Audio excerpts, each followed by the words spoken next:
ওই ব্যক্তিরা যদি বলে ওঠে ওয়ালাইকুম আসসালাম, ওই ব্যক্তির জন্য 10টা নেক। আর 2 ব্যক্তিকে জানায়া দাও, তারা যদি আবার আসসালামু আলাইকুম থেকে ওয়ালাইকুম আসসালাম এই শব্দগুলির আদান প্রদান শেষে আবার কয়েকটা বিশেষণ যোগ করে দেয়।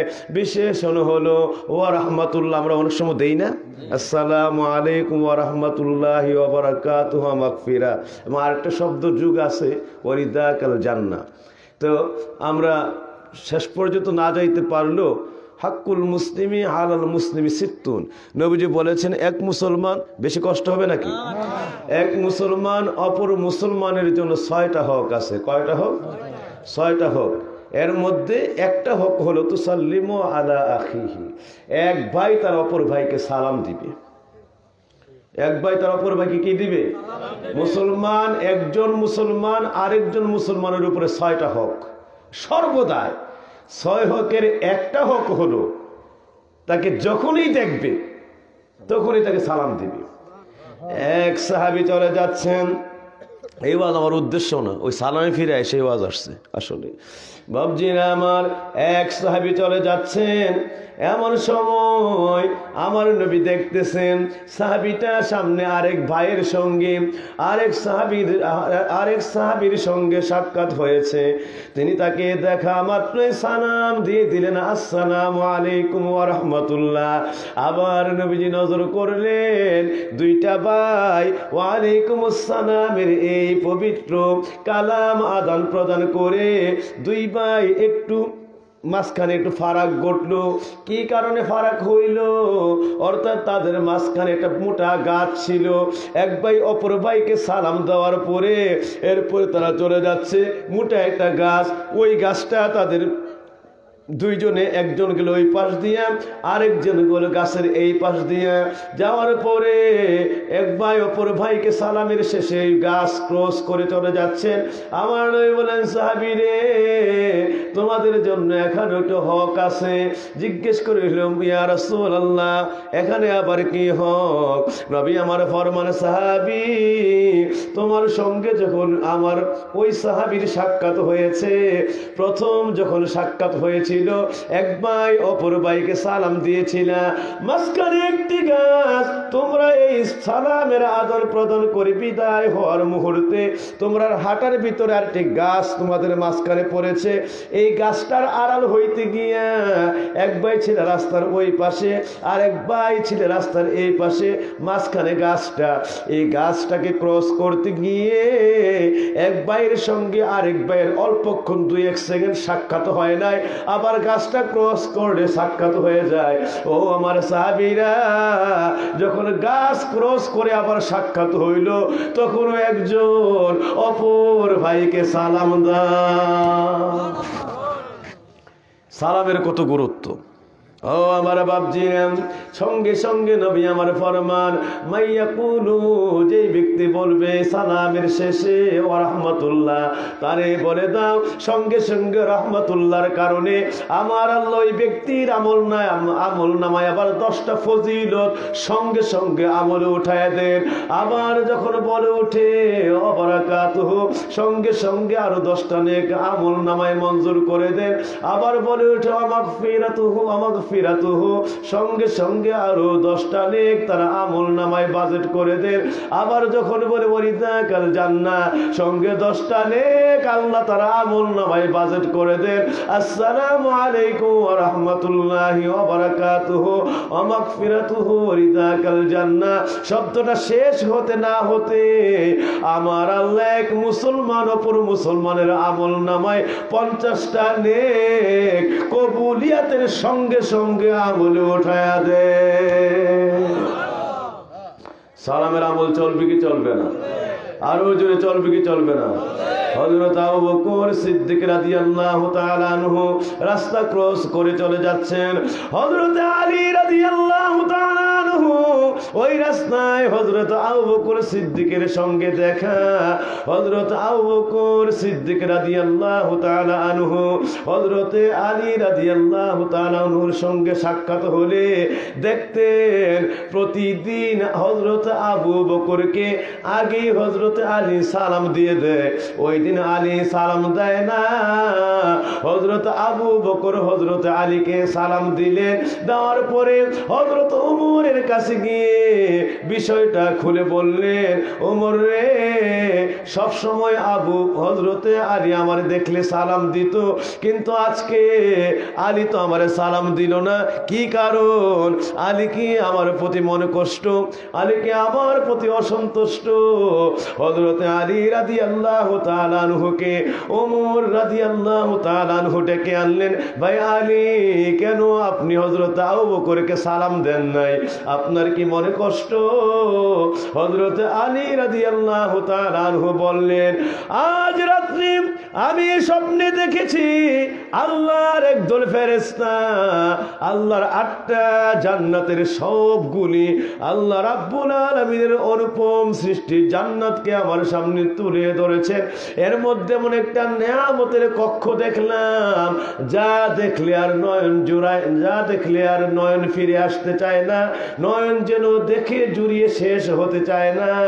রে ওমর, আমি তখন উপস্থিত ফেরেশতাদেরকে জিজ্ঞেস করলাম, ও আল্লাহর ফেরেশতারা, রিজওয়ানেরা, এমন সুন্দর জান্নাতটা আমার আল্লাহ কার জন্য বানায় রাখছেন? এই প্রসাদটা আল্লাহ কার জন্য তৈরি করেছেন?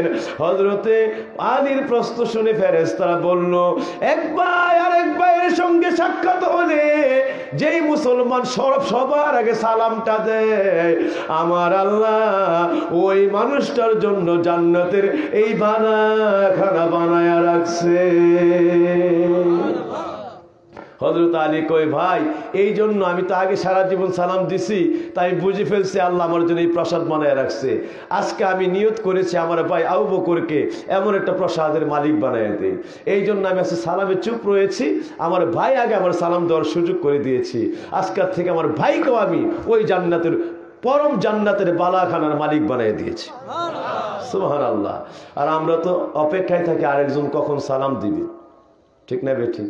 নিজে সালাম দিতে চাই না, এখনো আমাদের আমলের কার্পণ্যতা আছে, ঠিক না বেঠিক? তাইলে আমরা এখান থেকে একটা মাসআলা শিখে নিলাম, আমরা যে সালাম সবচাইতে বেশি ফজিলত আগে যিনি দেয়, সালামের সবচেয়ে ফজিলত আগে যিনি দেয়, আমরা দিতে চাই কি চাই না? সবাই কি রাজি আছি? আরো জোরে সবাই রাজি আছি? বাপজিরা আমার, আমরা এই মাহফিলে বসে আল্লাহর দরবারে তেলাওয়াত করেছি আলহামদুলিল্লাহ। আলহামদুলিল্লাহ তেলাওয়াত চাই কি চাই না? সবাই রাজি আছি? ও আমার বাপজিরা, নবী আমার তাফসীর রুহুল বয়ান শরীফের এবং তাফসীর রুহুল মাআনিতে ওই পবিত্র তাফসীরে সূরা ফাতিহার তাফসীর আলহামদুলিল্লাহর ওই পবিত্র ব্যাখ্যা মুবারকের মধ্যে লেখা রয়েছে, লেখা হয়েছে, কোড হয়েছে। হযরতে ইমাম আলুসি, আল্লামা মাহমুদ আলুসি আল বাগদাদি রহমাতুল্লাহ আলাইহি লিখতেছেন, দুনিয়ার মানুষেরা, নবী আমার ফরমান, যেই ব্যক্তি সুখে দুঃখে মাইয়াকুল আলহামদুলিল্লাহ আলা কুল্লি হাল, সুখে দুঃখে সর্বহালাতে যেই ব্যক্তি আমার আল্লাহর দরবারে তেলাওয়াত করবে আলহামদুলিল্লাহ, ফায়াজজিয়াল্লাহু জাযাউন সালাসা, আমার আল্লাহ সঙ্গে সঙ্গে ওই ব্যক্তিটাকে আল্লাহর 3টা মহা পুরস্কার সাথে সাথে তার আমল নামায় বাজেট করে দেয়। কয়টা মহাপুরস্কার? 3টা মহাপুরস্কার। আমরা এটার সংক্ষিপ্ত একটু ভূমিকা ইশারা রেখেই ওয়াজে চলে যাচ্ছি, যেহেতু আমরা মাহফিলে বসেই তেলাওয়াত করেছি কি আলহামদুলিল্লাহ। আর এই তেলাওয়াত সর্বদাই চাই কি চাই না?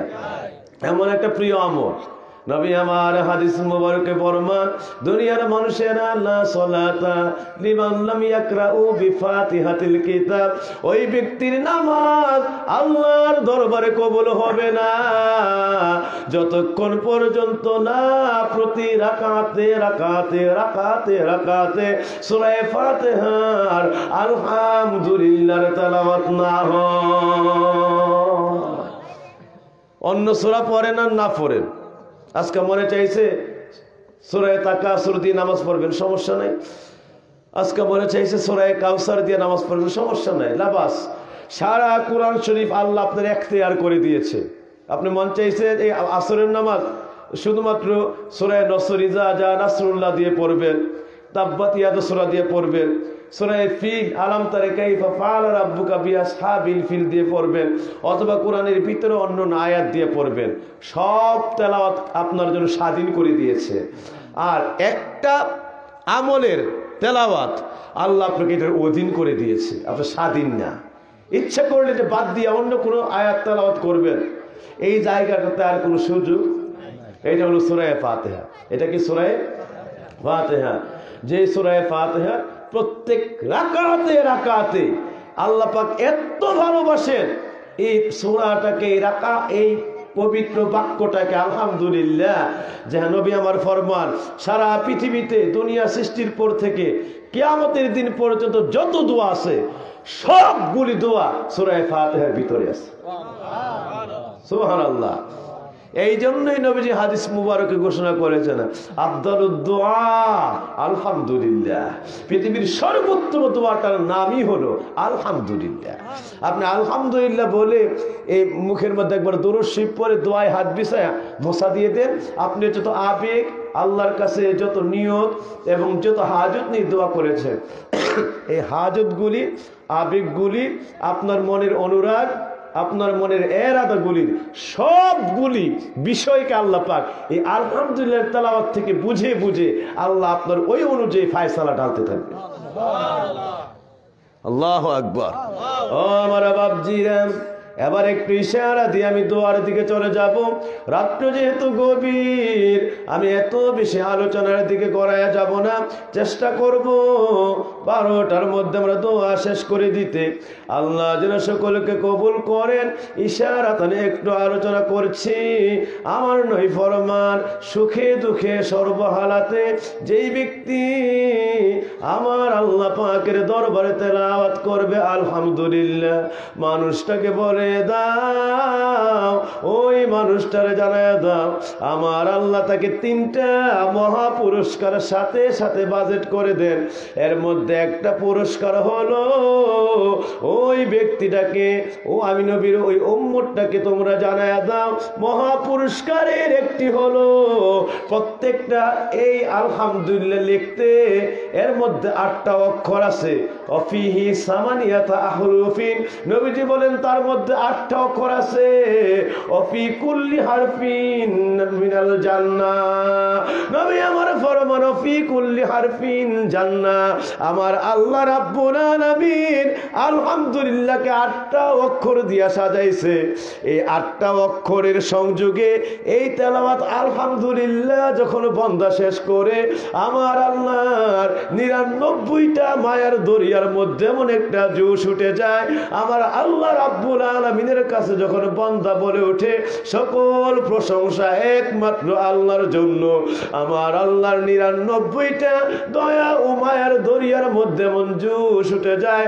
সঙ্গে সঙ্গে আমার আল্লাহ সকল ফেরেশতাদেরকে সাক্ষী করে ওই মজলিসের মধ্যে ঘোষণা দেন, এই মুহূর্তে তোমরা সাক্ষী হয়ে যাও, আমি আল্লাহ বান্দা, আমি আল্লাহর দরবারে 8টা অক্ষরের সংযোগে তেলাওয়াত করে শুকর আদায় করলো আলহামদুলিল্লাহ।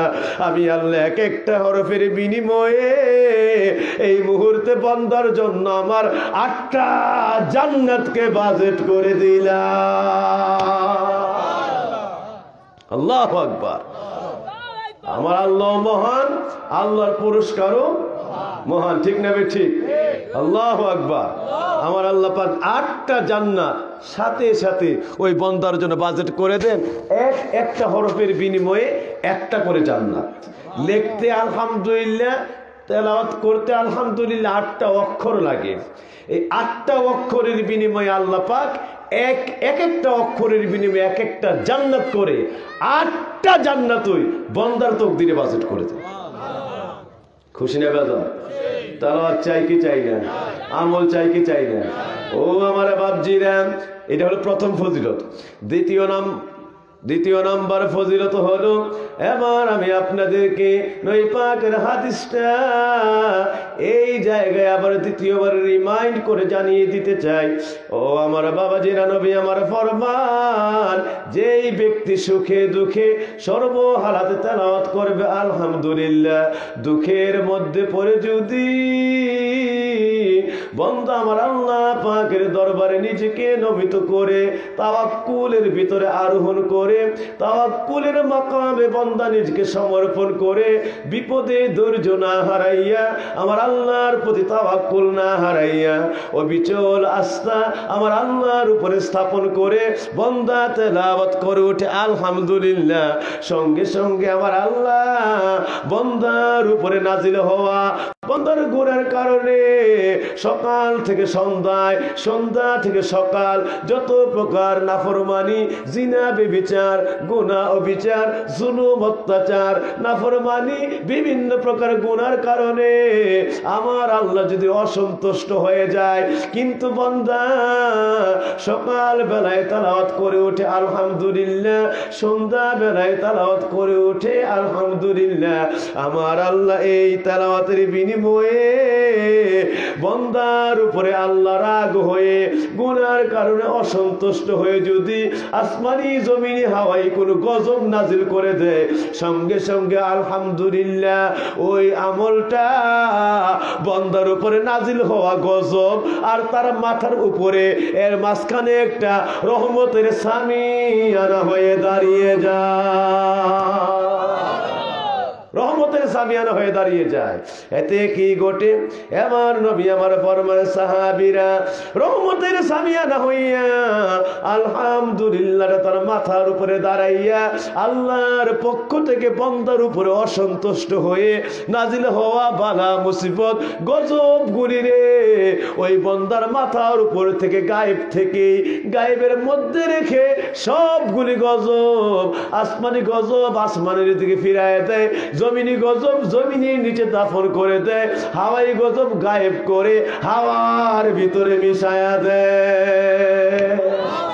এই জন্যই ছোট্ট একটা কথা না বলে পারছি না বাবজিরা আমার, বাংলাদেশে এমন কোন ভালো হসপিটাল নাই, বাংলাদেশে এমন কোন ভালো চিকিৎসার ব্যবস্থা নাই, বাংলাদেশে মাদ্রাজের মতো এমন হসপিটাল নাই, চেন্নাইয়ের মতো এমন হসপিটাল নেই, আমেরিকা, লন্ডন, ফ্রান্স, ব্রিটেন ওইসব দেশের মতো ভালো কোনো গবেষক, রিসার্চার অথবা ওই জাতীয় হসপিটাল চিকিৎসার সুব্যবস্থা নাই। কিন্তু বাবজিরা আমার, এই দেশে আছে আলহামদুলিল্লাহ। ঠিক না ঠিক? যেই পরিমাণ করোনায় আক্রান্ত হয়েছে আমেরিকার জমিনে, এখনো যেই বিভৎস অবস্থা, যেই ইতালির দিকে তাকাইলে মনে হয়েছিল ইতালি একটা শ্মশান আর মৃত্যুপুরীতে পরিণত হয়েছে। হায়রে, এত দামি দেশ, এত সুব্যবস্থার দেশ, এত বড় উন্নত কান্ট্রি, হায়রে এত বড় ডিজিটাল ব্যবস্থাপনার দেশ, কই গেল ডিজিটাল, কই গেল সর্বোত্তম ব্যবস্থাপনা? এখন পর্যন্ত হাজার হাজার লোক ওই সেই দেশগুলির মধ্যে এখন পর্যন্ত জীবনের সঙ্গে মৃত্যুর সঙ্গে কঠিন পাঞ্জা লড়ে লড়ে আজকের মহামারী করোনা ভাইরাসে জীবনের মতো মাটির নিচে দফে হয়ে যাচ্ছে। কিন্তু বাবজিরা আমার, আজকে তাকাইলে দেখা যায় যে বাংলাদেশে এত সুন্দর উন্নত চিকিৎসা ব্যবস্থা নাই, যে বাংলাদেশে এত বড় বড় গবেষক, রিসার্চাররা নাই, যেই বাংলাদেশে এত বড় বড় মেডিকেলের ব্যবস্থা নাই। কিন্তু আজকে আমেরিকা, লন্ডন, ফ্রান্স, ব্রিটেন, চীন, অন্যান্য দেশ যেগুলি, ব্রাজিল এবং অন্য দেশে যেই পরিমাণ আক্রান্ত হইতেছে ওই তুলনায় হিসাব করলে দেখা যায়, ও আমার বাপজিরা, এত বড় ব্যবস্থার ভিতরেও কোন অবস্থাতে মৃত্যু ঠেকাইতে পারতেছে না, করোনা ঠেকাইতে পারতেছে না। কেননা বাপজিরা আমার, এরা করোনা কি ঠেকাইব? করোনা ঠেকাইবার আগে ঠেকানো উচিত হলো গজব। গজব দিয়েছেন আল্লাহ। আল্লাহ ছাড়া এই গজব ঠেকাইবার মেডিকেল দিয়া, গবেষক দিয়া, দুনিয়ার ডিজিটাল ব্যবস্থা দিয়া কোনো অবস্থাতেই সম্ভব না। কারণ ফিরাইতে হলে যিনি এই গজব দিয়েছেন সবাই ফিরে তার দরবারে নিজকে সমর্পণ করতে হবে। তিনি তার গজব উঠায় না নিলে এই দুনিয়ার ডিজিটাল ব্যবস্থা দিয়া গজব ফিরানের ব্যবস্থা নাই। ঠিক না বেঠিক? হাইরে অশ্লীলতা বাড়ছে সীমাহীন, খুন খারাপি হচ্ছে কত বাড়ছে দিনাদিন। অশ্লীলতা বাড়ছে সীমাহীন, খুন খারাপি হচ্ছে কত বাড়ছে দিনাদিন। কর্ম যেমন ফল তেমন, কর্ম যেমন ফল তেমন কোরআনেরই ঘোষণা। তাই তো মহামারী করোনা, তাই তো মহামারী করোনা, তাই তো মহামারী করোনা। আল্লাহ তুমি দয়া করো, ক্ষমা করো সব গুনাহ। আল্লাহ তুমি দয়া করো, ক্ষমা করো সব গুনাহ। উঠায়া নাও গজব করোনা, উঠায়া নাও গজব করোনা, উঠায়া নাও গজব করোনা। বাপজিরা আমার আল্লাহর কাছে তওবা, চোখের পানি, কান্না। আর আমার আল্লাহর সবচাইতে পছন্দের তেলাওয়াত। এই আমল ছাড়া এই গজব ফিরাইবার কোনো ক্ষমতা নাই। এই জন্য আমি আজকের এই তাফসীরের মধ্যে এই মুহূর্তে এটা আনার উদ্দেশ্য ছিল না, কিন্তু আজকের বর্তমান ডিজিটাল যুগের হালাতের কারণে আজকে আমার ওয়াজের শুরুতে এই বিষয়টার তাফসীরে একটু ঢুকতে হইল, বুঝাইবার জন্য শুধুমাত্র। ও আমার বাপজিরা, বাংলাদেশের মধ্যে এত বড় বড় হসপিটাল নাই, ডাক্তার নাই, রিসার্চার নাই, অন্যান্য ব্যবস্থাপনা সুযোগ সুবিধা দিও নাই।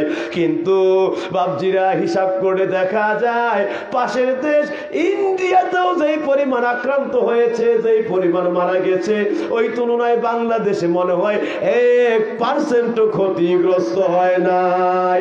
কারণ ওইসব দেশে আছে মেডিকেল, ডিজিটাল চিকিৎসা। আর বাংলাদেশের এই আমার আল্লাহ পাকের পাগল গুলির করবে আছে একমাত্র চিকিৎসা। আলহামদুলিল্লাহ। ঠিক না বেঠি? আরো জোরে ঠিক না বেঠি? সকাল বেলায় শুরু হয়ে যায় আলহামদুলিল্লাহ। আল্লাহ ওয়ালাদের কাছে গেলে, ইমাম খতিবদের কাছে গেলে বলে ওঠে, বাবা তেলাওয়াত করবেন সকালে সন্ধ্যায় তাসবিহে ফাতিমি। লোকটা জিজ্ঞেস করে তাসবিহে ফাতিমি আবার কি জিনিস? ওই মানুষটাকে আবার আল্লাহর ওলি না। ইমাম খতিবরা বলে ওঠে, বাপজি সকাল বেলায় তেলাওয়াত করবেন সুবহানাল্লাহ 33 বার, আলহামদুলিল্লাহ 33 বার, আল্লাহু আকবার 34 বার। এই আমলটা সকালেও করবেন, সন্ধ্যাও করবেন, সুযোগ পাইলে 5 ওয়াক্ত নামাজের পরে করবেন। আমার সোনার বাংলাদেশের বাবা ভাইয়েরা মায়েরা অন্য আমল যতটুকু পারে না পারে এইভাবে আলহামদুলিল্লাহ সুবহানাল্লাহ আল্লাহু আকবারের আমলগুলি করে। এরাও জানে না এদের এই তেলাওয়াত নবী পাকের ওই হাদিসের মধ্যে এমন ভাবে মিশে যাচ্ছে। 2 নম্বর মহা পুরস্কার, সকাল বেলায় তেলাওয়াত করলে আল্লাহ তার উপরে নাজিল হওয়া দিনের গজবগুলি ফিরাইয়া দেন, আর সন্ধ্যায় তেলাওয়াত করলে তার উপরে নাজিল হওয়া রাত্রের গজবগুলিকে উঠায় আনে। সকলে বলি না আলহামদুলিল্লাহ। শুকরিয়া জানানের ভাষা নাই,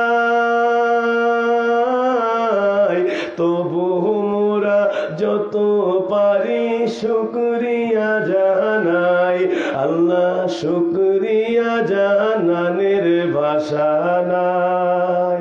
তবু মোরা যত পারি শুকরিয়া জানাই। গনিপুরের এই মাহফিল কবুল করে নাও, গনিপুরের এই মাহফিল কবুল করে নাও। আল্লাহ তুমি রাজি হয়ে যাও, মাওলা তুমি খুশি হয়ে যাও।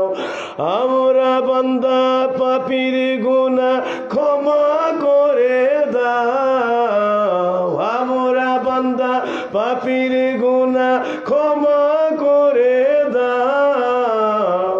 আল্লাহ তুমি রাজি হয়ে যাও, মাওলা তুমি খুশি হয়ে যাও। দয়াল তুমি কবুল করে নাও, মালিক তুমি রাজি হয়ে। আজকে আমি তোমার তুমি আমার একবার কথা দাও, আমি তোমার তুমি আমার একবার কথা দাও। আল্লাহ তুমি রাজি হয়ে যাও, দয়াল তুমি কবুল করে। সকলে বলি আলহামদুলিল্লাহ। ও আমার বাপজিরা, 2 নাম্বার পুরস্কারটা হলো বান্দার উপরে নাজিল হওয়া আযাব গজব গুলি তার অজান্তে তার গোপনে তার উপর থেকে আমার আল্লাহ উঠায় নিয়ে যান। আর 3 নাম্বার পুরস্কার হলো আমার আল্লাহ রাব্বুল আলামিন বান্দার আমল নামায় যে পরিমাণ গুনাহ এই জীবনে হয়েছে, আমার আল্লাহ কুদরতওয়ালা তার কলব থেকে তার আমলনামা থেকে গুনাহগুলিকে মাফ করে দেন। সাথে সাথে যেই পরিমাণ গুনাহ আমলে ছিল, যেই পরিমাণ গুনাহ তার আমল থেকে মাফ করা হয়েছে, এই গুনাহগুলি যখন মাফ হয়ে যায়